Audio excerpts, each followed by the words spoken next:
Assalamualaikum warahmatullahi wabarakatuh.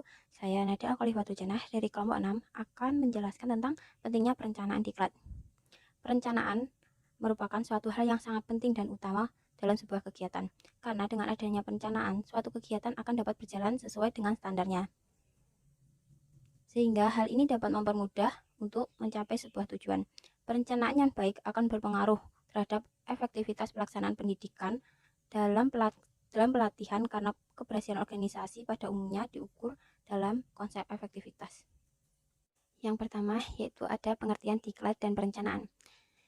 Pendidikan dan pelatihan merupakan upaya untuk mengembangkan sumber daya aparatur, terutama untuk meningkatkan profesionalisme yang berkaitan dengan keterampilan administrasi dan juga manajemen.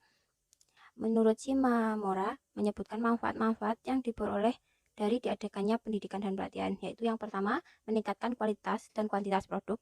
Yang kedua, mengurangi waktu belajar yang diperlukan karyawan untuk mencapai standar-standar kinerja yang ditentukan. Yang ketiga, menciptakan sikap loyalitas dan juga kerjasama. Yang keempat, memenuhi persyaratan perencanaan sumber daya manusia. Perencanaan dapat diartikan sebagai proses penyusunan berbagai keputusan yang akan dilaksanakan pada masa yang akan mendatang untuk mencapai tujuan yang telah ditentukan.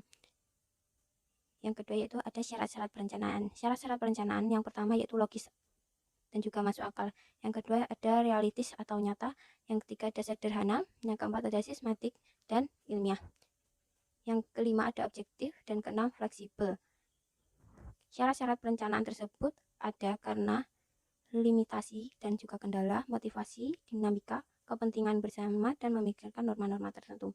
Perencanaan menggunakan beberapa aspek penentuan tujuan yang akan dicapai, yaitu salah-salah. Perencanaan menggunakan beberapa aspek. Yang pertama yaitu penentuan tujuan yang akan dicapai. Yang kedua memilih dan juga menentukan cara yang akan ditempuh untuk mencapai tujuan, dasar alternatif yang dipilih. Yang ketiga, usaha atau langkah-langkah yang ditempuh untuk mencapai tujuan, dasar alternatif yang dipilih. Dalam aspek tersebut, perencanaan mempunyai faktor yang sangat paling penting dalam pelaksanaan diklat, yaitu yang pertama, dengan adanya perencanaan, maka pelatihan diklat dapat diusahakan berjalan dengan efektif dan efisien. Yang kedua, dapat mengatakan bahwa tujuan yang telah ditetapkan tersebut dapat dicapai dan dapat dilakukan koreksi. Yang ketiga, dapat mengidentifikasi hambatan-hambatan yang telah timbul dalam mengatasi hambatan dan ancaman. Yang keempat, dapat menghindari adanya kegiatan pertumbuhan dan perubahan yang tidak terarah atau tidak terkontrol. Yang ketiga yaitu ada prinsip-prinsip perencanaan diklat. Prinsip-prinsipnya yaitu materi harus diberikan secara sistematik dan berdasar bertahap-tahap. Tahap-tahap tersebut harus tak berkala dengan tujuan yang tercapai. Penataran harus mampu memotivasi adanya penguatan guna membangkitkan respon positif peserta menggunakan konsep berbentuk perilaku. Kesimpulannya yaitu pendidikan dan pelatihan merupakan upaya untuk mengembangkan sumber daya aparatur, terutama untuk meningkatkan profesionalisme.